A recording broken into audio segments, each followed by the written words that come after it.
मैंने करा चुका हूँ। अगर आप लोगों ने नहीं देखी तो उसको जाके देख लेना। ये सीबीएसई सीरीज चल रही है, क्या पता ऐसा हो अगली सीरीज जो मेरी आई यानी अगली जो क्लास आएगी तब तक सीटेट वगैरह की कोई मतलब कह सकते हो पॉजिटिव न्यूज आपके सामने आ जाए, ठीक है। क्योंकि अगस्त में तो इसकी उम्मीद है। अगर तो देखते हैं इसके बारे में क्या होता है। तो चलिए शुरुआत कर लेते हैं। सभी को गुड इवनिंग भाई, गुड इवनिंग गुड इवनिंग। और अपना साथ के साथ असेसमेंट करना, देखना कि भाई आपका कितना स्कोर आता है, ठीक है। उसके अलावा ये मेरी एप्लीकेशन है सचिन एकेडमी ऑफिशियल एप्लीकेशन। जब तक आपकी जॉब नहीं लग जाती, मैंने बताया हुआ है, इसको अपने फोन के अंदर डाउनलोड करके रखना, क्योंकि बहुत सारी चीजें इसके ऊपर आपको मिलती है। डेली संडे को एक फ्री मॉक टेस्ट होता है, आज शायद आप लोगों को मिला होगा। तो मेरी एप्लीकेशन पर फ्री मॉक टेस्ट आप लोग यहाँ पर लगाना, ठीक है। उसके अलावा भाई टेलीग्राम को डाउनलोड कर लेना। कई सारी पीडीएफ फाइल में मुझे इसके ऊपर भेजनी पड़ी तो उसको डाउनलोड कर लेना। चैनल को सब्सक्राइब जरूर कर लिया करो, और सब्सक्राइब करने के साथ में बेल आइकन पर प्रेस कर लिया करो ताकि आपको नोटिफिकेशन साथ के साथ यहाँ पर मिलता रहे, ठीक। उसके अलावा भैया आपका सीटेट का बैच है, चाहे आपका पेपर फर्स्ट हो चाहे आपका पेपर सेकंड हो चाहे दोनों हो। और जो बच्चा भी सीटेट का बैच ले रहा है उसको जो अगला बैच आएगा जो पूरा लाइव और पूरा हमारा बड़ा बैच होता है वो उसको फ्री मिलेगा, ये मैंने आपसे कहा हुआ है, ठीक है। इसको आप लोग सचिन एकेडमी ऑफिशियल एप्लीकेशन से ले सकते हो। ये आपका केवीएस का बैच है, ये भी आप सचिन एकेडमी ऑफिशियल एप्लीकेशन से ले सकते हो। और पूरा सिलेबस हमने इस प्रकार से कंप्लीट करा है, इतना कंटेंट आपने पढ़ लिया, ठीक है। आपके लिए वो भी काफी रहेगा। ये आपकी सारी बुक्स है, चाहे आप लोगों की सीटेट की बुक्स हो, केवीएस की बुक्स हो या बीपीएससी की भी हो, ये आप लोग अमेजोन फ्लिपकार्ट से जाके या अपने नजदीकी दुकान से जाके इसको ले लेना। तो चलिए स्टार्ट कर लेते हैं। पहला क्वेश्चन हमारे सामने स्क्रीन पर आ गया, इसके ऊपर नजर डालते हैं और देखते हैं पहला क्वेश्चन क्या कहता है। देखिए पहला क्वेश्चन आपके सामने यहां पर कहता है कि निम्नलिखित में से कौन सा संयोजन, संयोजन मतलब कौन सा कॉम्बिनेशन, उन कारकों को सटीक रूप से दर्शाता है जो सीधे बच्चे के शारीरिक विकास यानी कि उनके फिजिकल डेवलपमेंट से संबंधित होते हैं। बताओ भाई।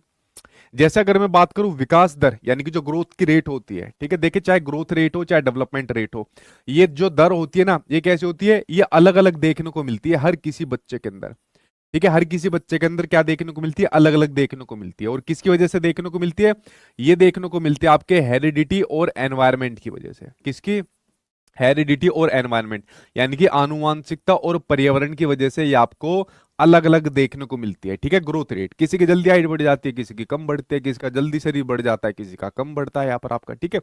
तो ये जो ग्रोथ रेट के अंदर डिफरेंस देखने को मिलता है ये हेरिडिटी और एनवायरनमेंट के अंदर देखने को मिलता है। और ग्रोथ रेट सभी के अंदर अलग अलग होती है। तो जब मैं बात कर रहा हूं ग्रोथ की, तो ग्रोथ का सीधा संबंध होता है किससे, हमारी शारीरिक संरचना से संबंध होता है। जैसे मैंने कहा किसी की हाइट बढ़ गई, किसी का वेट बढ़ गया, तो इसका सीधा संबंध हमारे शारीरिक विकास से होता है। तो ये तो वो कारक है जो सटीक रूप से दर्शाता है जो शारीरिक विकास से संबंधित होता है। तो ये तो आपका पॉजिटिव हो गया। दूसरा कहता है संवेदी कार्य प्रणाली यानी कि जो आपके सेंसरी फंक्शनिंग यहां पर होती है, सेंसरी फंक्शनिंग जो संवेदी यहां पर कार्य प्रणाली की बात हो रही है। लेकिन नाम से आपको समझ में आ रहा है संवेदी यानी कि सेंसरी, जो हमारी ज्ञानेंद्रियां होती है, जो हमारे सेंसरी ऑर्गन्स होते हैं, जैसे हमारी आंख, नाक, कान, हमारी जीभ और हमारी स्किन जो है। तो छोटा बच्चा तो इन्हीं के माध्यम से सबसे ज्यादा चीजों को सीखता है। तो देखे जब छोटा बच्चा इनके माध्यम से सीखता है, जैसे वो स्पर्श करता है, अगर उसकी मदर ने स्पर्श कराया तो बच्चा नहीं रोएगा, तुरंत उससे अपना लगाव ज्यादा दिखाएगा। अगर किसी अजनबी ने उसको स्पर्श कर दिया तो बच्चा समझ जाएगा नहीं ये किसी अजनबी ने मुझे यहाँ पर मतलब टच किया, तो बच्चा रोना यहाँ पर स्टार्ट कर देगा। तो इस प्रकार से जो संवेदी जो कार्य प्रणाली होती है, जो हमारे सेंसरी ऑर्गन्स होते हैं, ये आउटर होते हैं, मतलब 5 आपके बाहरी ज्ञानेंद्रियां होती है, जिसको आप लोग 5 सामने से मैंने नाम बताए, ठीक है। कुछ आपकी 2 इनर भी होती है, उनके बारे में बात नहीं करेंगे। अगर बाहरी होती है, आंख को देख सकते हो, नाक को देख सकते हो, जीभ को देख सकते हो, ठीक है, कान को देख सकते हो, स्किन को यहाँ पर देख सकते हो, तो ये हमारे फिजिकल डेवलपमेंट से संबंधित होती है। तो ये भी आपके सामने पॉजिटिव हो जाएगा। तीसरी बात करता है सूक्ष्म और स्थूल मोटर कौशल की बात हो रही है, यानी कि fine and gross motor skills की बात हो रही है। देखिए जो आपका मोटर डेवलपमेंट होता है, जिसको आप लोग मोटर स्किल्स कहते हो, ये तो खुद ही आपके फिजिकल डेवलपमेंट का एक पार्ट होता है भाई। जिसमें मसल्स का ज्यादा यूज होता है वो आपका ग्रोस मोटर स्किल, जिसमें हमारे मसल्स का कम यूज होता है वो आपके सामने फाइन मोटर स्किल। ये मैंने आपको क्लास फर्स्ट के अंदर भी बताया था। तो ये भी फिजिकल डेवलपमेंट से संबंधित होता है। चौथा कहता है कि पारस्परिक संबंध, जो हमारे आपस में इंटरपर्सनल रिलेशनशिप्स यहाँ पर होते हैं। देखिए हमारे और आपके जो संबंधों की बात होती है, तो एक सामाजिक तौर पर हमारे संबंधों को यहाँ पर दर्शा रहा है, चाहे सामाजिक विकास के अंतर्गत दर्शाए, चाहे आपके स्वयंगात्मक यानी कि इमोशनल डेवलपमेंट के अंतर्गत यहाँ पर दर्शाए।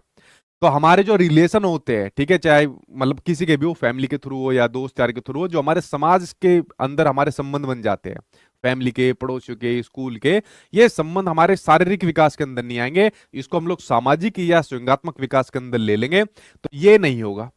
ठीक है, ये आपका नेगेटिव है। तो कितने ऑप्शन हो गए? पहला, दूसरा और तीसरा। आंसर क्या हो जाएगा? पहला, दूसरा और तीसरा।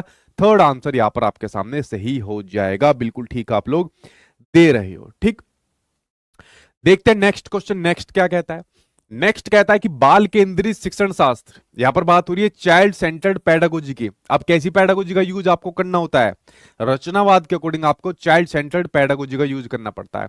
एक ऐसी पेडागोजी, एक ऐसा शिक्षण शास्त्र जो बच्चे के अनुरूप हो, जो बच्चों को केंद्र में मानकर सारी चीज उसको प्रोवाइड यहां पर कराता हो। ठीक है, तो बच्चों के लिए बनाए गई सब चीज, आपके XYZ कुछ भी हो, वो बाल केंद्रित शिक्षा की यहां पर बात करते हैं। ठीक है, यानी ये बात करता है कि बच्चा ही भगवान है, जो मेरा एक कंसेप्ट कई सालों से है कि आपको बच्चों को एक तरीके से गॉड, भगवान मानकर उसके आंसर देना है। ठीक है, उसके खिलाफ नहीं देना। तो बाल केंद्रित शिक्षण शास्त्र क्या कहता है? ये कहता है कि विविधतापूर्ण शिक्षण शास्त्रीय विद्या समाहित करता है। बिल्कुल ठीक बात है। देखिए, अलग अलग जो आपके पेडागोजिक मेथड्स होते हैं उनको समाहित यहां पर करता है। जैसे बाल केंद्रित अगर हम शिक्षण शास्त्र की बात कर रहे हैं तो जैसा आपका प्लेवे मेथड हो जाएगा, खेलकूद विधि हो जाएगा, प्रोजेक्ट मेथड आपके सामने यहाँ पर हो जाएगा। ठीक है, बच्चों को खोजबीन के माध्यम से आप लोग सिखाओगे तो खोजबीन वाला तरीका आपके सामने हो जाएगा। ये सभी आपके बाल केंद्रित मेथड होते हैं। ठीक है, और इसी के अकॉर्डिंग आज की डेट के अंदर आपको बच्चों को शिक्षा देनी भी होती है। तो बिल्कुल ठीक है भाई, इनको समाहित करता है, बिल्कुल करता है, तो ये तो आपका पॉजिटिव हो गया। दूसरा ऑप्शन कहता है कि प्रजातांत्रिक कक्षा यानी कि डेमोक्रेटिक क्लासरूम, एक ऐसी क्लासरूम जहां पर किसी के साथ कोई भेदभाव नहीं होता, सभी को समान रखा जाता है। ठीक है, जैसा हमारी कंट्री है इंडिया। तो प्रजातांत्रिक कक्षा प्रक्रियाओं को समुन्नत यानी कि प्रमोट करता है। बिल्कुल ठीक बात है। बाल केंद्रित शिक्षा शास्त्र के अंदर सभी बच्चों को समान माना गया है, कोई भेदभाव नहीं किया गया। धर्म, जाति, भाषा, सामाजिक तौर पर, आर्थिक तौर पर, किसी भी आधार पर कोई भेदभाव नहीं किया गया। तो ऐसी डेमोक्रेटिक क्लासरूम को आपको क्या करना है? प्रमोट यहां पर करना है। तो ये भी आपके सामने पॉजिटिव हो जाएगा। तीसरा कहता है कि बच्चों के जो मनोवैज्ञानिक विकास है उसको यहां पर ध्यान रखता है। बिल्कुल ठीक बात है। चाहे बच्चे का कोई सा ही आपका डेवलपमेंट हो, चाहे आपका साइकोलॉजिकल हो, फिजिकल हो, चाहे आपका कोग्निटिव हो, सोशल हो, इमोशनल हो, XYZ कोई भी डेवलपमेंट हो, वो बच्चे के इर्द गिर्द ही होता है। यानी कि बच्चे से जुड़ी हर चीज को यहाँ पर आपको महत्वपूर्ण मानना है, उसका ध्यान यहाँ पर आपको रखना है। तो ये भी पॉजिटिव हो जाएगा। चौथा कहता है अध्यापकों की सत्ता को प्राथमिकता देता है। देखिए, सत्ता तो गई, अब जितने भी दिन तक अध्यापकों की सत्ता के वो गए। पहले बात होती थी टीचर सेंटर्ड की, अध्यापक केंद्रित की। ठीक है, जिसमें सबसे ज्यादा बात होती थी व्यवहारवाद के अंदर, बिहेवियरिज्म जो आपका होता है। ठीक है, जो टीचर सेंटर्ड की बात करता था कि टीचर बच्चों को ज्ञान देता जाएगा और बच्चों का जो एक उसको ब्लैंक स्लेट, कोरा कागज या खाली बर्तन माना जाता था, वो उसका भरता चला जाएगा। जबकि बाल केंद्रित शिक्षा कहती है बच्चा अपने ज्ञान का निर्माण खुद करेगा। ठीक है, तो ये अध्यापकों की सत्ता तो गई, अब सत्ता किसके हाथ में? अब सत्ता है आपके बच्चे के हाथ में, आपकी शिक्षा है। तो ये आपके सामने नेगेटिव हो जाएगा। ठीक है, तो आपके सामने पहला, दूसरा और तीसरा ऑप्शन यहाँ पर, ठीक है, पहला, दूसरा और तीसरा ऑप्शन यहाँ पर आपके सामने सही बैठ जाता है, यानी कि चौथा ऑप्शन आपके सामने यहाँ पर सही बैठ जाता है। ठीक है, चलिए बढ़ते अब आपके सामने नेक्स्ट क्वेश्चन की ओर। नेक्स्ट क्वेश्चन आपके सामने क्या कहता है, जरा उसके ऊपर नजर डाल लेते हैं। देखिए, नेक्स्ट कहता है, ध्यान से पढ़ना क्वेश्चन को, थोड़ा बड़ा क्वेश्चन है। यह देखकर कि उनका पुत्र प्रवीण पठन में यानी कि रीडिंग में बहुत इंटरेस्ट यानी कि रुचि लेता है और 3 वर्ष की आयु में ही पढ़ना यहां पर स्टार्ट कर लेता है, यानी कि पढ़ लेता है। 3 वर्ष का बच्चा बड़ा टैलेंटेड है भाई प्रवीण पढ़ने में। उसके माता पिता ने उसे बहुत सी यहाँ पर पुस्तकें यानी कि बुक्स ला कर दी। अपने माता पिता के प्रोत्साहन यानी कि एनकरेज